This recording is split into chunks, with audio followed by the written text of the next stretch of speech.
Un, dos, tres, probando. Y no quedó ninguno. Capítulo... ¿Qué? Capítulo 9. Espero que se encuentren bien. Días, tardes, noches, lo que sea. De una empezamos. Capítulo 9. 1. Lombard habló midiendo las palabras. Estábamos equivocados. Completamente equivocados. Hemos construido una farsa de supersticiones y fantasías debido a la coincidencia de dos funciones. Sin embargo, usted sabe que esa hipótesis tiene sentido, repuso Armstrong con voz grave. Por Dios, soy médico y conozco a los suicidas. Marston no era de los que se quitan la vida voluntariamente. ¿No podría haber sido un accidente?, preguntó Lombard. Extraño accidente, respondió Blur, y añadió después de una pausa. En cuanto a la mujer, ¿Mrs. Rogers? Sí, su muerte parece debida a una causa accidental. ¿Accidental? ¿De qué modo? Lombard se mostraba sorprendido y Blur desconcertado. Su rostro de ordinario colorado como un tomate enrojeció aún más. Veamos, doctor. Soltó casi ahogándose con las palabras. Usted le administró una droga. Armstrong lo miró fijamente. ¿Una droga? ¿A qué se refiere? Anoche usted mismo dijo que le había dado algo para dormir. Ah, sí, un somnífero inocuo. ¿Qué clase de somnífero? Le administré una dosis muy suave de Veronal, un preparado totalmente inofensivo. Mire, hablemos claro, dijo Blur enrojeciendo más aún. No le administraría una sobredosis, ¿verdad? No entiendo lo que quiere decir, protestó Armstrong furioso. Blur no se amedrentó. No es posible que cometiera usted un error. Esa clase de accidentes pueden pasarle a cualquiera. Nada de eso. Su insinuación es ridícula, le espetó Armstrong. Calló unos instantes y después añadió con frialdad. No estaré insinuando que le di una sobredosis a propósito. Vamos, señores, intervino Lombard intentando apaciguar los ánimos. Un poco de calma. No nos acusemos unos a otros. Solo he sugerido que el doctor podría haber cometido un error, replicó Blur. Un médico no puede permitirse el lujo de equivocarse, amigo mío, respondió Armstrong, descubriendo sus dientes en una sonrisa forzada. No sería la primera vez que comete una equivocación, si damos crédito a lo que nos contó la voz del gramófono, insistió Blur intencionadamente. Armstrong palideció. Lombard se dirigió furioso a Blur. ¿Qué significa esa actitud agresiva? Estamos todos en la misma situación y debemos ayudarnos mutuamente. También podríamos preguntarle algo a usted sobre el asunto del perjurio, ¿no? Blur se adelantó con los puños apretados. ¡Al cuerno con el prejuicio!, gritó. No es más que una estúpida mentira. Puede intentar hacerme callar, Mr. Lombard, pero hay algunas cosas que me gustaría saber, y una de ellas está relacionada con usted. Lombard levantó las cejas. ¿Conmigo? Sí. Me gustaría que usted me dijera por qué lleva un revólver, cuando está aquí simplemente en calidad de invitado. Es usted muy curioso, Blur. Estoy en mi derecho. No es usted tan tonto como parece, dijo Lombard de forma inesperada. Puede ser, pero respóndeme respecto a ese revólver. Lombard sonrió. Lo he traído porque esperaba caer en una guarida de sinvergüenzas. Antes no nos ha contado lo mismo, respondió Blur con suspicacia. Lombard negó con la cabeza. ¿No nos ha dicho toda la verdad?, insistió Blur. En cierto sentido, no. Pues díganoslo ahora. Bueno, explicó Lombard, les hice creer que yo era un invitado más de la lista. Eso no es del todo cierto. La realidad es que un tipo judío llamado Isaac Morris me ofreció 100 guineas por venir aquí y estar al tanto de lo que pudiera pasar. Me dijo que confiaba en mí porque tenía fama de ser un hombre de recursos en las situaciones difíciles. ¿Y bien?, insistió Blur. Ah, eso es todo, respondió Lombard en un tono sarcástico. Seguramente le diría algo más, añadió Armstrong. No, no lo hizo. Se mostró impasible. Me dijo que lo tomaba o lo dejaba. Y como yo estaba sin un céntimo, acepté. ¿Y por qué no nos lo contó anoche?, preguntó incrédulo Blur. Lombard hizo un movimiento de hombros muy elocuente. ¿Cómo podía saber yo, querido amigo, que el incidente del gramófono no era precisamente por lo que me habían hecho venir aquí? Me hice el inocente y les conté una historia que no me comprometía en absoluto. Ahora ve las cosas de un modo distinto, dijo el médico con una sonrisa maliciosa. El rostro de Lombard se ensombreció. Sí, ahora creo que estoy en una situación de igualdad con todos ustedes. Las 100 guineas eran el anzuelo que me tendió Mr. Owen para atraerme a esta ratonera. Hizo una pausa y continuó. Porque estamos en una trampa, se lo aseguro. La muerte de Mrs. Rogers, la de Anthony Marston, la desaparición de los negritos en la mesa del comedor. Sí, en todo eso seguro que está presente en la mano de Mr. Owen. Pero, ¿dónde demonios se esconde ese hombre? Abajo, el solemne sonido del gong llamó a los invitados a comer. Número 2. Rogers estaba en la puerta del comedor. Cuando los tres hombres bajaban por la escalera, se dirigió hacia ellos. Espero que la comida sea de... Perdón. Espero que la comida sea de su agrado, les dijo nervioso. Hay jamón y lengua fría, y he cocido algunas patatas. También hay queso, galletas y fruta en conserva. Me parece bien. ¿Tiene entonces muchos víveres de reserva?, preguntó Lombard. Bastante, señor, sobre todo en conserva. La despensa está repleta, un requisito indispensable en una isla que puede quedar incomunicada de la costa por un periodo prolongado. Lombard asintió. Al entrar en el comedor después de los 3 hombres, Rogers murmuró: me preocupa que Fred Narracota no haya venido esta mañana. Sin duda es un incidente muy desafortunado. Sí, convino Lombard. Muy desafortunado es la expresión correcta. Miss Brent entró en la estancia. Se le había escapado el ovillo de lana e iba en pos de él. El tiempo está cambiando, comentó mientras se sentaba. Se ha levantado viento y las olas están embravecidas. A su vez, el juez Wargrave hizo su entrada con paso lento y mesurado. Bajo sus espesas cejas, sus ojos lanzaban miradas centellantes al resto de los comensales. Han tenido una mañana completa. En la voz del magistrado se traslucía un deje irónico. Vera Clayton apareció de repente. Parecía sofocada. Supongo que no me estaban esperando, se apresuró a decir. Llegó con retraso. ¿Llego con retraso? No, perdón. No es usted la última. El general no bajó todavía, repuso Miss Brent. Se sentaron alrededor de la mesa. Rogers se dirigió a Miss Brent. ¿La señora almorzará ahora o prefiere esperar? El general MacArthur está sentado en una roca contemplando el mar, respondió Vera. Desde ese sitio dudo mucho que haya oído el gong. En todo caso, hoy parece alterado. Voy a anunciarle que la comida está servida, se apresuró a decir Rogers.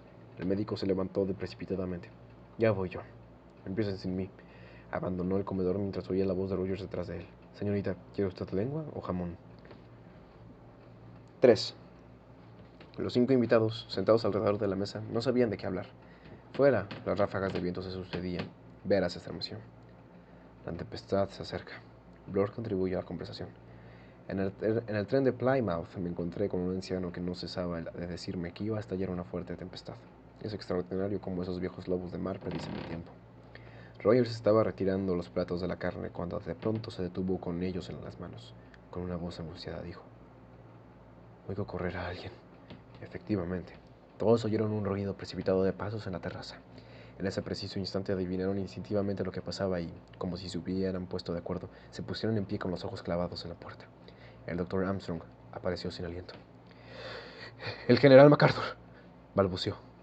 ¿Muerto? La pregunta había escapado de los labios de Vera. Sí, está muerto, confirmó Armstrong. Hubo un silencio, un largo silencio. Las 7 personas reunidas en la habitación se miraban, incapaces de pronunciar una sola palabra. 4. La tempestad estalló mientras transportaban el cadáver del viejo general al interior de la mansión. Los demás estaban en el vestíbulo. Se oyó un trueno y comenzó a llover a cántaros. Mientras Blor y Armstrong subían al difunto por la escalera, Vera dio media vuelta y entró en el comedor desierto. Estaba tal como lo habían dejado. Los postes permanecían intactos sobre el aparador. Vera se dirigió hacia la mesa. Al cabo de un par de minutos entró Rogers en silencio. Se sobresaltó a ver a la joven y mirándola fijamente balbuceó: señorita, venía a ver. Vera, sorprendida por el tono estridente de su voz, dijo: tenía razón, Rogers. No quedan más que 7. 5. El cadáver yacía sobre la cama. Tras un breve examen, el médico abandonó el dormitorio y bajó a reunirse con los demás. Estaban todos en el salón. Miss Brent hacía punto. Vera, de pie cerca de la ventana, miraba cómo la lluvia caía a raudales. Blor se hallaba sentado con las manos sobre las rodillas, y Lombard se paseaba nervioso por la habitación. El juez Wargrave, con los párpados a media asta, estaba en el fondo de la estancia instalado en un sillón de orejas. Al entrar el médico pareció despertar. ¿Y bien, doctor? Muy pálido, Armstrong respondió. No se trata de una crisis cardíaca ni de nada por el estilo. A MacArthur lo golpearon en la cabeza con unos salvavidas o algo parecido. Hubo un ligero murmullo, pero la voz del juez Wargrave lo extinguió. ¿Ha encontrado el arma del crimen? No, pero parece estar usted muy seguro de lo que dice. Completamente seguro.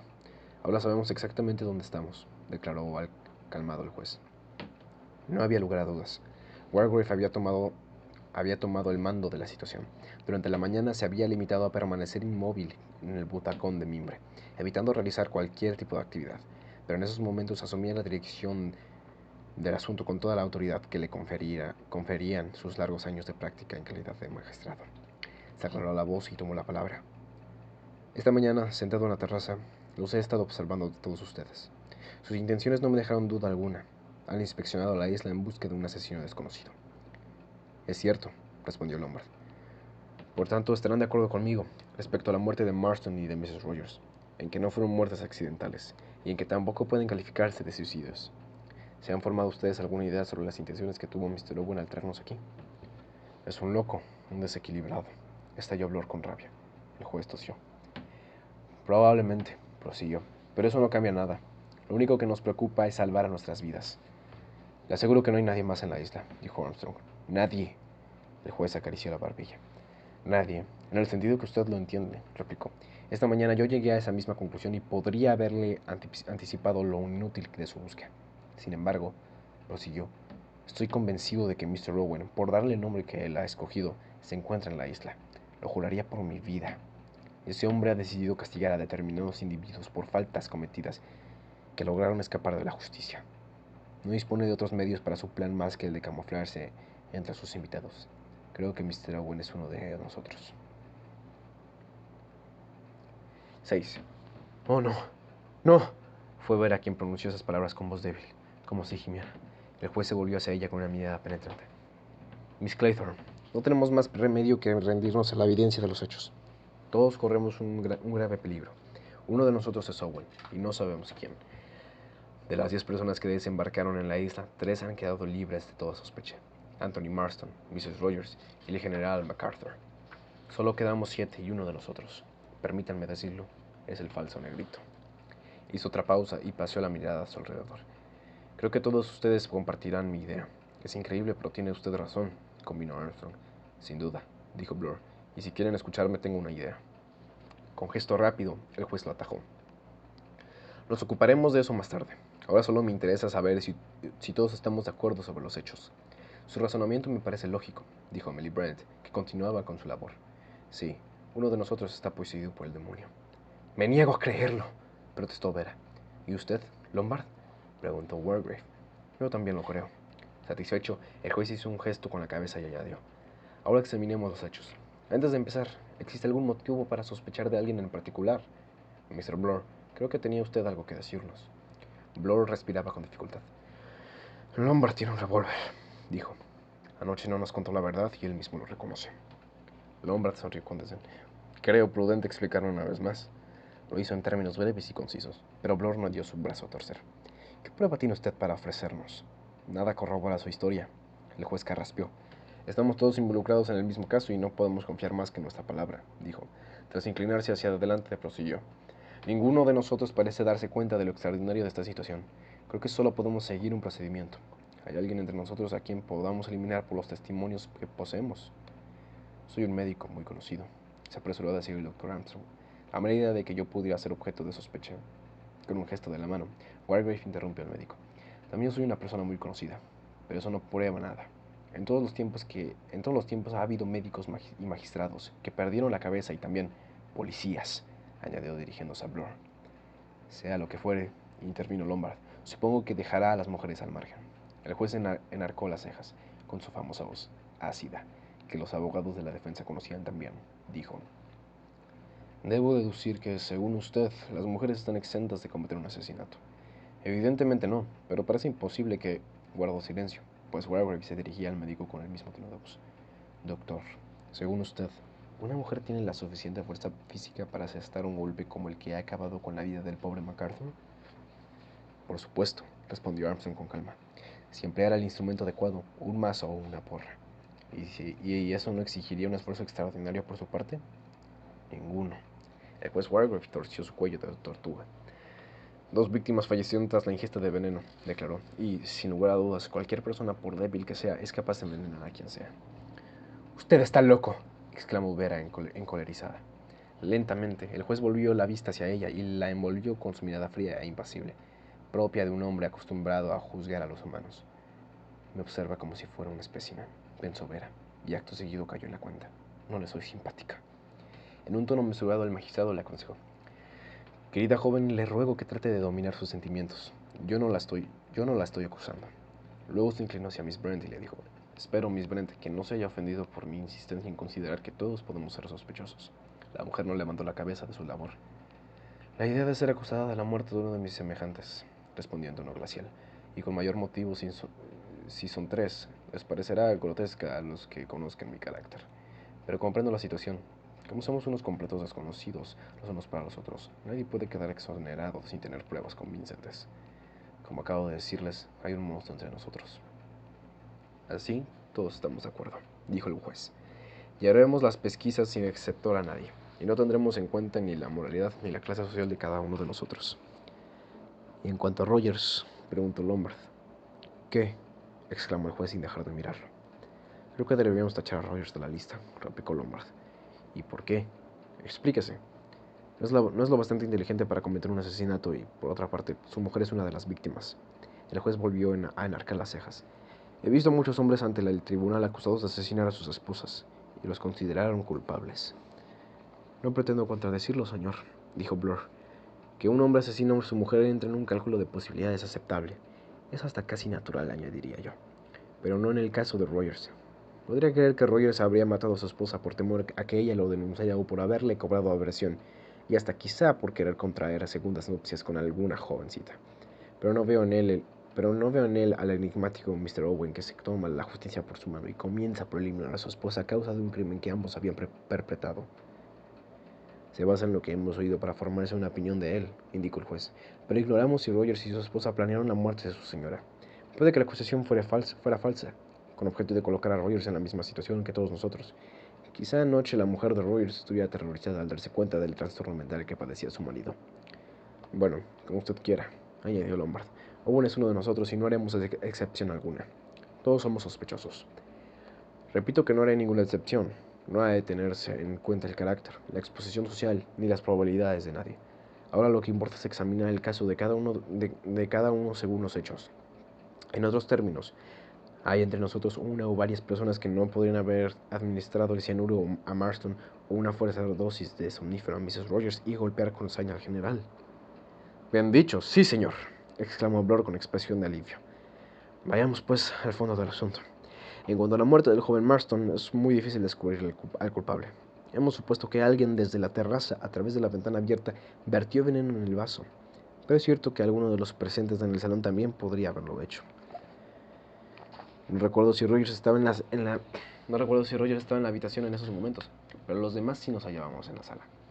Reflexionó durante un instante y luego prosiguió. Ocupémonos ahora de la muerte de la esposa de Rogers.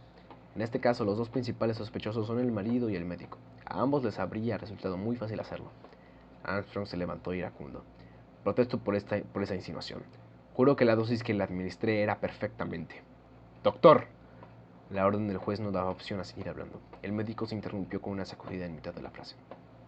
Su indignación me parece natural, añadió el juez, pero debe admitir que tenemos que tomar en consideración todos los aspectos que los hechos presentan. Usted o Rogers son los que tuvieron más oportunidades de hacerlo. Ahora consideremos la posición de los otros invitados. ¿Qué posibilidades teníamos el inspector Blur, Miss Brent, Miss Claythorne, Mr. Lombard o yo de echar el veneno en el vaso? ¿Puede alguno de nosotros ser excluido de toda sospecha? No lo creo. Yo no me encontraba cerca de la mujer, exclamó Vera furiosa. Ustedes estaban presentes. El juez Walgrave reflexionó un instante. Por lo que recuerdo, he aquí cómo ocurrió. Si me equivoco, les ruego que me rectifiquen. Marston y Lombard depositaron a la mujer desvanecida en el sofá y el doctor la examinó. Mandó a Rogers en busca del coñac, y entonces fue cuando decidimos averiguar la procedencia de la voz acusadora y nos dirigimos todos a la habitación contigua, a excepción de Miss Brent, que permaneció sola con la mujer desmayada. Miss Brent enrojeció y dejó su labor. ¡Eso es indignante!, protestó. El juez continuó implacable. Cuando volvimos a esta habitación, usted, Miss Brent, estaba inclinada sobre la mujer. ¿La piedad es un crimen?, objetó la aludida. Solo me ajusto a los hechos. En ese momento, Rogers regresaba con el coñac que podía haber envenenado antes. Le dieron a beber a la enferma de la copa que contenía licor, y poco después, entre el doctor y Rogers, la acostaron, y Armstrong le dio un sedante. Eso es lo que pasó, confirmó Blur. Tanto el juez como Lombard, Vera y yo estamos a salvo de toda sospecha. A pesar del tono triunfal con que pronunció esas palabras, el juez lo miró fijamente. «Ah, ¿lo cree así?», murmuró. «Pues no olvide que debemos tener en cuenta cualquier eventualidad». «No lo comprendo», respondió Blur sorprendido. Wargrave explicó. «Mrs. Rogers está arriba en la cama. El sedante administrado por el doctor comienza a producir su efecto. Está adormecida y carente de voluntad. Supongamos que en ese instante alguien entra llevando, digamos, un comprimido o una poción y le dice: tuvimos fallas técnicas, proseguimos con el pinche... ok.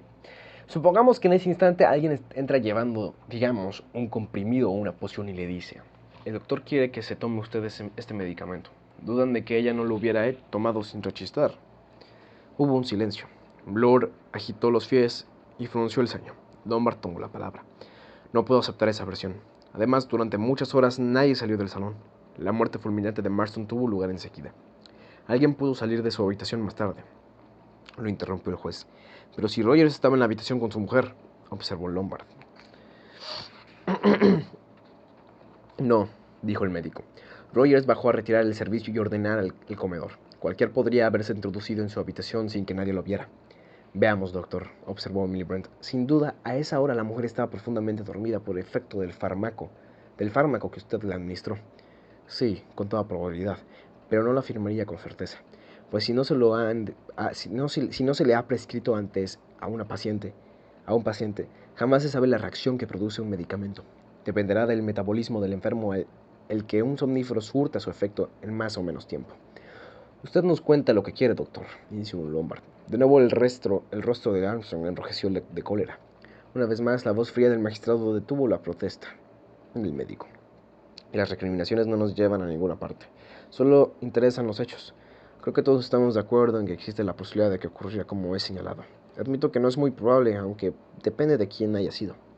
La aparición de Miss Brent o Miss Claythorne con un encargo de tal índole no habría sorprendido a la enferma, mientras que si Blur, Lombard o yo nos hubiéramos presentado, nuestra visita le habría parecido insólita, pero no habría provocado ninguna sospecha en la mujer.